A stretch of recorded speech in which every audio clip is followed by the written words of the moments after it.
Hello friends, welcome back to our YouTube channel. आप देख रहे हैं शिक्षा बोर्ड। हम कर रहे हैं क्लास 10th का चैप्टर 8 इंट्रोडक्शन टू ट्रिग्नोमेट्री का एक्सरसाइज 8.3 का क्वेश्चन नंबर 5 का लास्ट पार्ट, जो कि बेसिकली पूरा अच्छे से एक्सप्लेन किया जाएगा। तो जो भी इस चैनल पे पहली बार आ रहे हैं, प्लीज़ चैनल को सब्सक्राइब करो, अपने दोस्तों के साथ शेयर करो, वीडियो को लाइक करो। तो चलिए बेसिकली सॉल्व करते हैं। मुझे उम्मीद है कि आप कॉपी पेन लेकर बैठे होंगे, ताकि आपको एक बार में ना समझ में आए तो आप दोबारा उसे नोट डाउन किए हुए चीज़ों को पढ़ सकें और ज़्यादा अच्छे अंडरस्टैंडिंग ला सकें। तो देखिए यहाँ हमें क्या प्रूफ करना है। 1 + tan स्क्वायर a अपॉन में 1 + cot square a is equal to 1 - tan a upon में 1 - cot a का होल स्क्वायर। ये दोनों के दोनों बराबर होते हैं tan स्क्वायर a के। ये चीज़ हमें प्रूफ करनी है। तो सबसे पहले मैं प्रूफ करता हूँ ये वाला पोर्शन, यानी कि 1 + tan स्क्वायर a अपॉन में 1 + cot स्क्वायर a। इसको हमें tan स्क्वायर a के बराबर लाना है। तो इसमें हम क्या करेंगे, सबसे पहले तो tan को sin और cos में चेंज कर लेंगे। ये हो जाएगा sin स्क्वायर a अपॉन में cos स्क्वायर a अपॉन में 1 + cos स्क्वायर a अपॉन में sin स्क्वायर a। यहाँ आपको अगर समझ में नहीं आया तो सॉरी फॉर दैट, क्योंकि मैं बताना भूल गया। वैसे मैंने बहुत सारे क्वेश्चनों में बता दिया है कि होता क्या है। देखिए, जो tan a होता है वो बराबर होता है sin a अपॉन में cos a के। सेम यहाँ पर जो cot a होता है वो रेसिप्रोकल होता है tan का। तो हम क्या करें, tan की जो भी वैल्यू है उसका उल्टा भी कर सकते हैं। तो cos a upon sin a square लगाया, तो हमने स्क्वायर लगाया। ठीक, बेसिकली अब क्या करेंगे, इसका हम अलग से एलसीएम ले लेते हैं और इसका एलसीएम ले लेते हैं अलग अलग। ठीक है, तो आपको और ज़्यादा अच्छे से क्लियर हो जाएगा। तो अगर मैं इसका एलसीएम लूँ तो ऊपर वाले का देखिए cos स्क्वायर a हो जाएगा, क्योंकि नीचे 1 मान लिया। तो 1 से ये गया तो यह आया cos square a plus cos square a से cos स्क्वायर a चला गया, तो यहाँ sin square a as it is upon में, यहाँ पर भी मैं एलसीएम ले लेता हूँ sin स्क्वायर a का। ठीक है, जैसे यहाँ पर लिया है तो ये 1 से ये sin स्क्वायर a गया, तो यहाँ आया sin square a plus cos square a। ठीक, अब देखिए यहाँ क्या होता है, ये एक टर्म हो गया है, ये एक टर्म हो गया है, ये इससे मल्टीप्लाई होता है और ये इससे मल्टीप्लाई होता है। तो मैं सीधे सीधे इसको क्या कर सकता हूँ, इससे इसको काट सकता हूँ। तो ये मेरा बचा sin स्क्वायर a अपॉन में cos स्क्वायर a, जो कि बराबर होता है tan स्क्वायर a के। तो लो, हमने प्रूफ कर दिया। तो ऐसे हो गया हमारा पहला वाला प्रूफ। ठीक, सेम अब हमें क्या प्रूफ करना है, आपको कोई चीज़ ऐसी, हाँ ठीक है। अब हमें क्या प्रूफ करना है, 1 -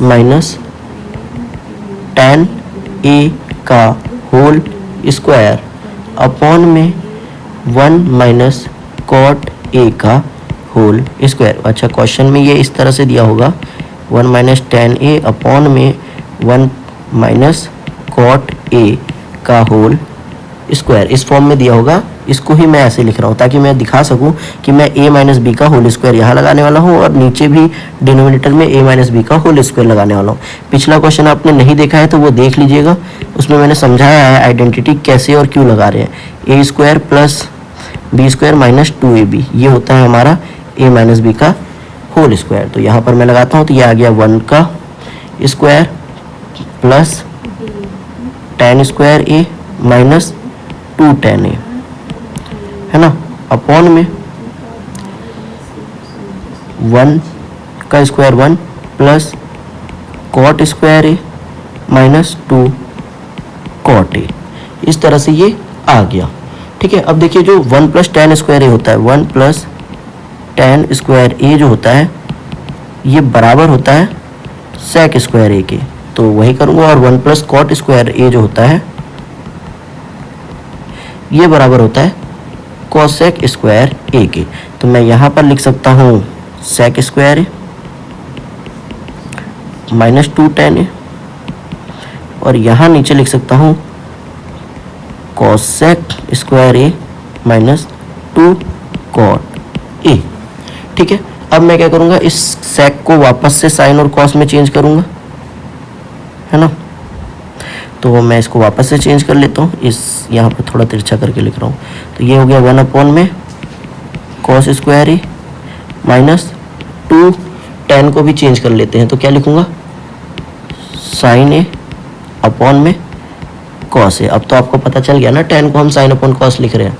ठीक, सेम नीचे भी कर लेते हैं क्योंकि हमें आंसर भी तो लाना है। तो कॉसेक को लिखूँगा 1 में साइन ए। ठीक है, कॉसेक स्क्वायर में है तो 1 साइन स्क्वायर है, और यहाँ भी साइन माइनस का है तो माइनस 2 कॉस ए अपॉन में साइन ए। फिर अगेन हम क्या करेंगे, इन दोनों का एलसीएम लेंगे। कॉस स्क्वायर ए और कॉस ए का एलसीएम तो कॉस स्क्वायर ए ही आता है। जैसे मैं 4 और 2 का एलसीएम निकालता हूँ तो मेरा 4 ही आएगा, जो कि 2 का स्क्वायर ही तो है। तो वैसे ही जो बड़ा वाला टर्म होता है वही उसका क्या आता है, एलसीएम आता है। तो मैं इसको यहाँ कर दे रहा हूँ, नीचे ही करता हूँ। तो ये आ गया कॉस स्क्वायर ए एलसीएम, तो कॉस स्क्वायर ए से गया तो 1 माइनस कॉस से गया तो ये 2 साइन ए कॉस ए हो जाएगा। 2 साइन ए और कॉस ए। देखो इस कॉस से ये कॉस का स्क्वायर गया, ठीक, तो एक कॉस तो रह गया, वो एक कॉस ऊपर वाले साइन से मल्टीप्लाई हुआ है। ठीक है, कंफ्यूज नहीं होना है। तो अपॉन में सेम यहाँ पर भी साइन स्क्वायर ए एलसीएम आ जाएगा, और साइन स्क्वायर ए से गया तो 1 minus 2 sign A cos A. ठीक है, अब यहाँ पर आपको देखने को पता चल होगा कि ये और ये तो सेम आ गया। ठीक है, सेम वही, ये इससे मल्टीप्लाई होता है और ये इससे मल्टीप्लाई होता है, यानी ये इससे कट गया और 1 1 आ गया। तो ये वैसे ही ऐसा हो जाता है 1 में कॉस स्क्वायर ए, पिछले वाले में भी यही हुआ है, और 1 में साइन स्क्वायर ए कट गया। तो ये इससे मल्टीप्लाई होगा और ये इससे, तो साइन स्क्वायर ए ऊपर चला गया, देख लो साइन स्क्वायर ए, और अपॉन में ये कॉस स्क्वायर ए, जो कि बराबर होता है tan स्क्वायर ए के। यही चीज़ हमें प्रूव करनी थी। ठीक है, कहीं पर अगर कोई डाउट आया हो तो मुझे कमेंट करें, मैं रिप्लाई करके आपको आंसर दे दूंगा। वीडियो अच्छी लगी हो तो प्लीज़ एक बार फिर से रिक्वेस्ट कर रहा हूँ कि वीडियो को लाइक करो, चैनल को सब्सक्राइब करो, अपने दोस्तों के साथ शेयर करो। Thank you for watching.